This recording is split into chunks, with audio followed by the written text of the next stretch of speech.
Hello everyone, আশা করি সকলে ভালোই আছেন। তো আজকের এই ভিডিও মূলত HTML CSS ব্যবহার করে কিভাবে একটি ল্যান্ডিং পেজ ক্রিয়েট করতে পারেন এর প্রথম পর্ব আর কি।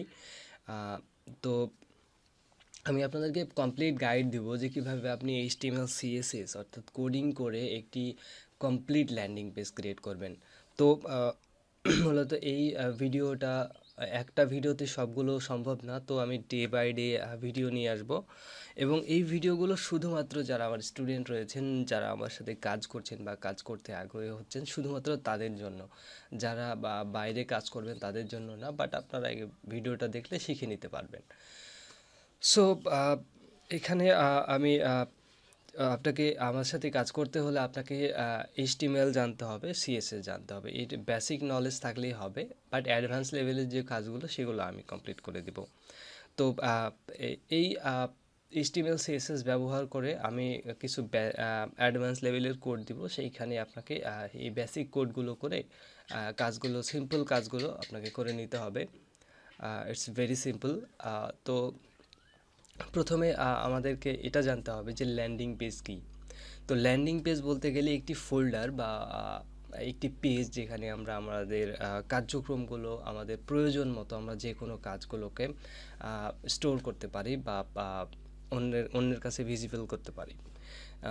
যেখানে আমাদের বিজনেসের কাজে অনেকটাই হেল্প হয় যে আমাদের ল্যান্ডিং পেজে আমরা বিস্তারিত সেখানে আমাদের প্রোডাক্ট লিস্ট বা যে কোনো লিস্ট তৈরি করে রাখি বা কোনো সার্ভিস প্রোভাইড করি, এবং সেই সার্ভিসের ডিটেলসটা এই ল্যান্ডিং পেজে আমরা প্রোভাইড করে থাকি, এবং যারা ক্লায়েন্ট রয়েছে তারা এই ল্যান্ডিং পেজের সব কিছু এইখান থেকে দেখে আমাদের সাথে কন্ট্যাক্ট করে বা আমাদের সার্ভিসটা গ্রহণ করে আর কি। HTML CSS ব্যবহার করে ল্যান্ডিং পেজ ক্রিয়েট করা যেহেতু আজকে ফার্স্ট ক্লাস, তো সেহেতু আমি আজকে A to Z সব গাইড দিব। তো আমি আজকে দেখাবো যে কীভাবে আপনি একটি ফোল্ডার তৈরি করবেন।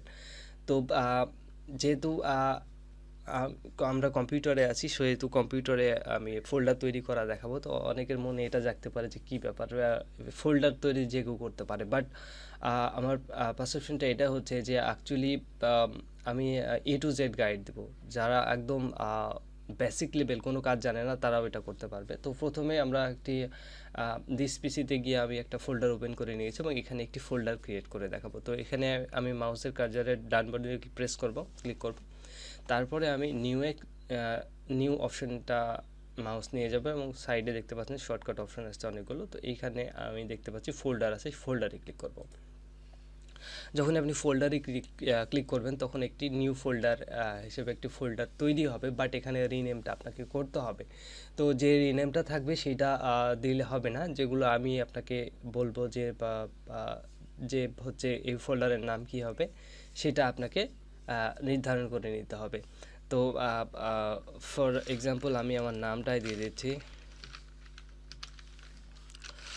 আমি আমার নাম দিয়ে নাম রিনেম করে আমি শামীম করে দিলাম। তো এই ফোল্ডার হচ্ছে যে একটি ফোল্ডার এখানে ক্রিয়েট হয়ে গেল এবং সেই ফোল্ডারের নাম থাকলো আমার নাম, অর্থাৎ শামীম। তো এখন কেউ যদি এটা ওপেন করে তাহলে এখানে একটা ফাঁকা পেজ দেখা যাচ্ছে, তার মানে এটা হয়ে গেছে একটা ল্যান্ডিং পেজ।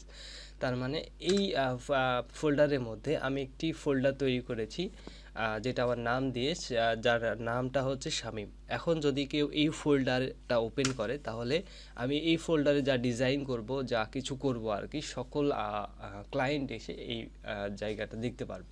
তো এইটাই হচ্ছে একটা ল্যান্ডিং পেজ, যে ল্যান্ডিং পেজ অর্থাৎ একটা ফোল্ডার যেখানে আমি ডিজাইন করব। তো আশা করি সকলে বুঝতে পেরেছেন কিভাবে আপনি একটি ফোল্ডার তৈরি করবেন। এই কাজগুলো আপনি মোবাইলের মাধ্যমেও করতে পারবেন। মোবাইলের মাধ্যমে করার জন্য আপনাকে ফাইল ম্যানেজার ওপেন করতে হবে। ফাইল ম্যানেজার ওপেন করার পরে আপনি আপনার যে মেমোরি কার্ড বলেন বা ফোন স্টোরেজ আছে সেখানে আপনি একটি নিউ ফোল্ডার ক্রিয়েট করতে হবে। তো মোবাইলেও ঠিক একইভাবে আপনি ইজিলি ফোল্ডার ক্রিয়েট করতে পারবেন। তো সেইটা দেখানোর জন্য আমি আমার মোবাইলের স্ক্রিনে চলে যাচ্ছি। আমরা চলে এসেছি এখন আমাদের মোবাইল স্ক্রিনে, এবং মোবাইল স্ক্রিনটা দেখতে পাচ্ছি আমরা এখানে। আমরা থেকে মাই ফাইলে চলে যাব, অনেক ফোনে ফাইল ম্যানেজার থাকে, ফাইল ম্যানেজারে চলে যাবেন। তো আপনি যেখানে যাবেন সেইখানে আপনি হচ্ছে ফাইল বা ফোল্ডার বা ল্যান্ডিং পেজ ক্রিয়েট করবেন সেখানে চলে যাবেন। তো আমার এসএসডি কার্ড নাই, আমি আমার ইন্টারনাল স্টোরেজে চলে যাচ্ছি। যাওয়ার পরে উপরে দেখবেন 3 ডট রয়েছে, 3 ডটে ক্লিক করবেন। 3 ডটে ক্লিক করার পরে ক্রিয়েট এ ফোল্ডার লেখা আছে, ক্রিয়েট ফোল্ডার। দেন এখানে ক্লিক করব, প্রেস করব যে ক্রিয়েট ফোল্ডার। তো এখানে দেখতে পাচ্ছেন ফোল্ডার 1। তো আপনি এখানে আপনার ইচ্ছা অনুযায়ী যে কোনো নাম আপনি এখানে দিয়ে দিবেন। আমি আমার নামটাও এখানে দিয়ে দিলাম।